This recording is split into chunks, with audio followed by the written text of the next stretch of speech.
वाला बच्चा ये ड्रीम लेके मेडिकल वाला निकलता है या फैमिली वाले ये ड्रीम लेते हैं कि बच्चा आगे एमबीबीएस करेगा, तो सेम वैसे ही उसी प्लेटफॉर्म से मैं आई हूँ। लेकिन अब आप पढ़ाते हैं बच्चों को, आप एडमिनिस्ट्रेशन लेवल पे हैं, तो वो क्या फ़र्क आप देखते हैं कि जब मैं स्टूडेंट थी या मैं उस लेवल पे थी तो क्या दिक्कतें थी, आप कैसे देखते हैं उस चीज़ को? जो मैं +2 स्टैंडर्ड पे आती है, +2 लेवल पे बच्चों को अवेयर ना करें इस प्रोफेशन के बारे में, तो अभी भी बहुत डेफिशिएंसीज हैं। स्टेट में ही I think 42 to 45 nursing colleges हैं इस टाइम, लेकिन मैं कहूँ कि वो पीजीआई वाला स्टैंडर्ड या वो एम्स वाला स्टैंडर्ड वैसा लाने के लिए बहुत टाइम लगेगा। हमीरपुर में जो हमारे आज के गेस्ट हैं उनसे हम जानेंगे नर्सिंग के बारे में और मैम का एक्सपीरियंस के बारे में, क्योंकि बहुत से लोगों के सवाल होते हैं कि यार अब नर्सिंग कर ली है, अब क्या करेंगे, कैसे करेंगे, या फिर एडमिशन्स कैसे होती हैं या पेपर्स कैसे होते हैं, उनका जो एग्ज़ाम फेयर होते हैं बच्चों के। हिमाचल में ज़्यादातर बच्चों को देखें कि बच्चे यहाँ से बाहर जाते हैं पढ़ने के लिए भी या एजुकेशन के लिए भी। तो मैम ने कैसे यहाँ पे हमीरपुर में शुरुआत की और मैम का कैसा रहा एक्सपीरियंस? मैम स्वागत है आपका। Thank you so much Vikas ji. Thank you ma'am. Ma'am सबसे पहले स्टार्ट करेंगे कि आपने कैसे इस करियर में आए या आपने कैसे शुरुआत की? Sir actually to be very frank, मैं बाई चांस इस प्रोफेशन में आ गई, लेकिन जिस टाइम मैं इस प्रोफेशन में आई थी उस टाइम पे नर्सिंग को लेके हमारे हिमाचल में इवन मेरे पेरेंट्स को, मेरी फैमिली को कोई अवेयरनेस नहीं थी। एज़ यूजुअल जैसे हर +2 वाला बच्चा ये ड्रीम लेके मेडिकल वाला निकलता है या फैमिली वाले ये ड्रीम लेते हैं कि बच्चा आगे एमबीबीएस करेगा, तो सेम वैसे ही उसी प्लेटफॉर्म से मैं आई हूँ। मैंने +2 के बाद अपना तैयारी प्रिपरेशन की एमबीबीएस के लिए, और कोइंसिडेंटली 1-2 जगह पे मेरा अच्छा सिलेक्शन भी हुआ, बट कुछ मेडिकल कंडीशंस की वजह से मुझे वो कॉलेज ड्रॉप करना पड़ा। और फिर उसके बाद 1 साल मेरा बीच में गैप आ गया। फिर मेरी ही एक अच्छी फ्रेंड थी जिसने मेरे साथ किसी टाइम पे कोचिंग ली थी, देन शी सजेस्टेड मी कि आप नर्सिंग के लिए भी एंट्रेंस टेस्ट दें। ऑल्दो मेरी फ्रेंड ने ही मेरा फॉर्म भरा था, और इवन मेरे पेरेंट्स से मैंने उस वक्त इतना ज़्यादा डिस्कस भी नहीं किया इस चीज़ के लिए। मुझे लगा कि नॉर्मल डिग्री कॉलेज जाने से बेटर है कि मैं कोई प्रोफेशनल कोर्स करूँ। उस वक्त तक मुझे सिर्फ इसी चीज़ का आइडिया था कि हाँ नॉर्मल अभी एमबीबीएस तो नहीं हो पाया, मैं अपना ईयर भी ख़राब नहीं करना चाहती थी, तो मुझे लगा कि नॉर्मल डिग्री कॉलेज में एडमिशन लेने से बेटर है कि मैं किसी प्रोफेशनल कोर्स में जाऊँ। तो मैंने पीजीआई का एंट्रेंस टेस्ट दिया और भगवान की दया से मेरी वहाँ सिलेक्शन भी हो गई, और इस तरह से मेरी ये जर्नी स्टार्ट हुई। और मतलब ना चाहते हुए भी ऐसा बोल सकते हैं कि डेस्टिनी जहाँ चाहती है वहाँ आपको लेके जाती है। तो मेरी डेस्टिनी ही मुझे इस प्रोफेशन में लेके आई, और फिर जब मैं इस प्रोफेशन में मैं आई, जब मैंने पीजीआई ज्वाइन किया, उस टाइम भी मेरे माइंड में ये चीज़ थी कि अगले साल तक मैं साथ में स्टडीज़ करूँगी और मैं एमबीबीएस का एग्ज़ाम फिर से दूँगी। लेकिन वो जो 1 साल मैंने वहाँ पे लगाया, साथ में तैयारी भी करती रही, बट एग्ज़ाम जब एमबीबीएस का आया तब तक मैं इतना ज़्यादा इस प्रोफेशन में, या मुझे थोड़ा ऐसा किया कि मैं एडजस्ट हो चुकी थी, दिल लग गया था। हाँ दिल लग गया था वहाँ पे। तो फिर मैंने आगे फिर एंट्रेंस नहीं दिया और फिर कंटिन्यू किया नर्सिंग प्रोफेशन में। मैम इसके साथ साथ अगर मैं बात करूँ तो आपने नर्सिंग किया, लेकिन अब आप पढ़ाते हैं बच्चों को, आप एडमिनिस्ट्रेशन लेवल पे हैं, तो वो क्या फ़र्क आप देखते हैं कि जब मैं स्टूडेंट थी या मैं उस लेवल पे थी तो क्या दिक्कतें थी, आप कैसे देखते हैं उस चीज़ को? सर जिस टाइम पे मैंने नर्सिंग की थी उस टाइम पे मैंने आपको बताया मेरी नर्सिंग है 2002 में मैंने स्टार्ट किया था ये जर्नी। तो उस टाइम में नर्सिंग के बारे में किसी को भी इतना ज़्यादा, हमारे हिमाचल में स्पेशली इस चीज़ की अवेयरनेस नहीं थी, जबकि पंजाब में बहुत ज़्यादा अवेयरनेस थी। मेरे बैच आई थिंक 40 का था उस टाइम, 50 का बैच था, तो ऑलमोस्ट उसमें 5 या 6 हिमाचल की लड़कियां थी हम, बाकी सब पंजाब और साउथ के स्टूडेंट्स थे, और उनका सिर्फ एक ही मोटिव था, नर्सिंग करके उन्हें अब्रॉड जाना था।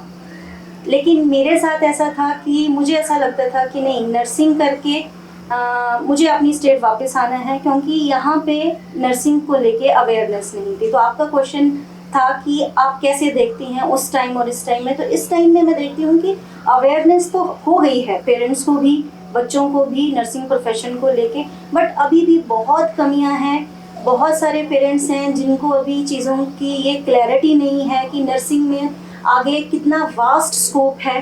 सिर्फ एक नर्सिंग हॉस्पिटल तक ही सीमित नहीं है, इसमें भी डिफरेंट फील्ड्स हैं।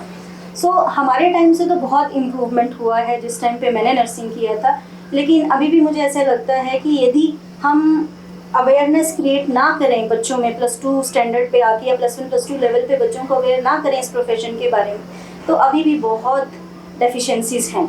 इसके लिए अभी भी बहुत टाइम लगेगा। जो एग्जैक्ट नर्सिंग पंजाब में है या हमारे साउथ में है या ऐसा कह सकते हैं फॉरेन में जो नर्सिंग है, उस हिसाब से हिमाचल में तो अभी नर्सिंग एक ऐसा कह सकते हैं छोटा बेबी है जिसने अभी फुटस्टेप्स लेना शुरू किए हैं। तो अभी बहुत गैप है इस चीज़। इसके बाद एक और चीज़ आती है कि बच्चा कब सोचता है कि वो नर्सिंग करे, क्योंकि मेंटली एक चीज़ प्रिपरेशन की होती है बच्चे ने कि MBBS करूँगा, और लेकिन गलती से कहीं सीट ना मिले तो फिर नर्सिंग में आते हैं बच्चे बहुत ज़्यादा। यही है।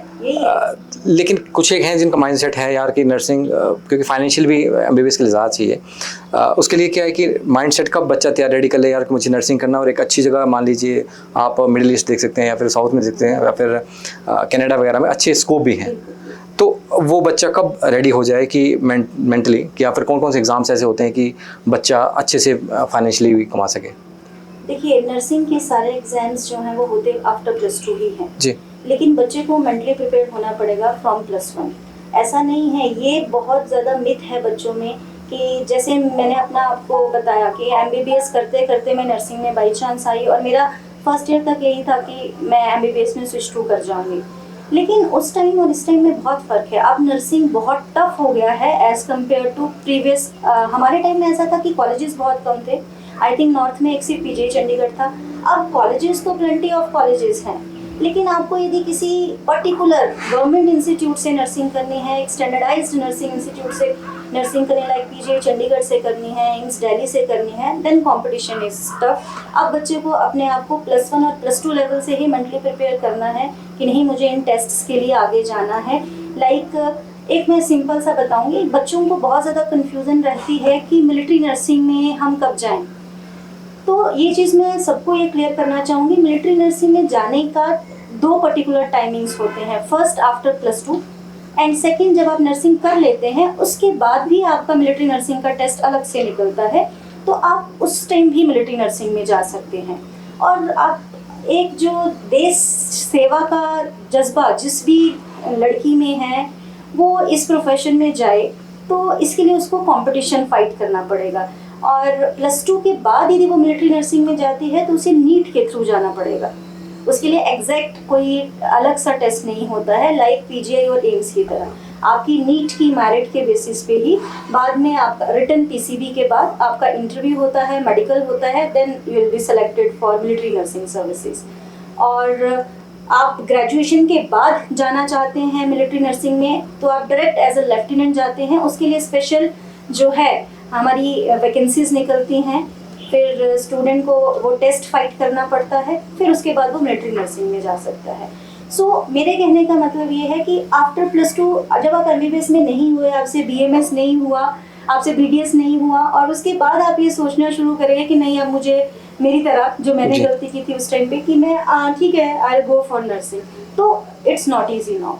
आप क्योंकि आपने नीट की प्रिपरेशन करनी है मिलिट्री नर्सिंग में जाने के लिए, वो तो आपकी +1 +2 लेवल से ही होगी जी। तो इसलिए मैं तो जो भी स्टूडेंट्स अभी हैं 10th +1 +2 में, यदि वो नर्सिंग में अपना कैरियर बनाना चाहते हैं तो वो +1 +2 से ही प्रिपरेशन शुरू करें। मैम एक और चीज़ कि आपने PGI से कम्युनिटी हेल्थ में पढ़ाई की हुई है, तो वो वाली चीज़ है वो कैसे हेल्प करती है आपकी अभी जैसे? बहुत ज़्यादा।